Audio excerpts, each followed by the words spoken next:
రేవంత్ రెడ్డి ప్రభుత్వ వేధింపుల కారణంగానే నర్సంపేట మాజీ ఎమ్మెల్యే పెద్ది సుదర్శన్ రెడ్డి అనారోగ్యానికి గురయ్యారని బీఆర్ఎస్ నేత ఆర్ఎస్ ప్రవీణ్ విమర్శించారు.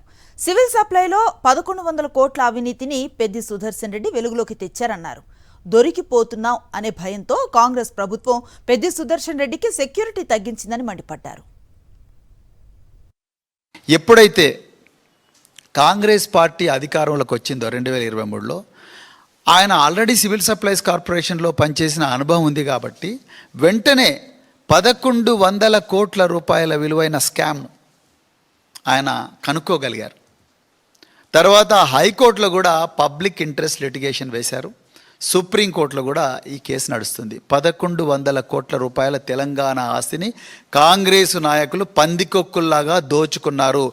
ఇది ఎప్పుడైతే మరి ఇక రేవంత్ రెడ్డికి నేను దొరికిపోతున్నాను అన్న భయం కలిగిందో కాంగ్రెస్ నాయకులకు, ముఖ్యంగా రేవంత్ రెడ్డి గారికి ఇప్పుడున్న సివిల్ సప్లైస్ డిపార్ట్మెంట్లో, అయితే అది జరిగిన వెంటనే వీళ్ళు ఏం చేశారు, ముందు ఆయన వెపన్ లైసెన్స్ రెన్యూ చేయడం లేదు. వెపన్ లైసెన్స్ ప్రతిసారి కూడా రెన్యూ చేసుకోవాలి. ఆ రెన్యువల్ ప్రాసెస్ ఏదైతుందో దాన్ని ఆపేశారు. దానికన్నా ముందు ఇంత క్రూరంగా ఉంటుందా ఈ కాంగ్రెస్ రాజ్యం అనేది? మరి ఇందిరమ్మ పాలన అంటున్నారు, ప్రజాపాలన అంటున్నారు, ఇంత ప్రతీకార పాలన జరుగుతున్న దానికి ఈ పెద్ది సుదర్శన్ రెడ్డి గారి ఉదంతమే స్పష్టమైన ఉదాహరణ.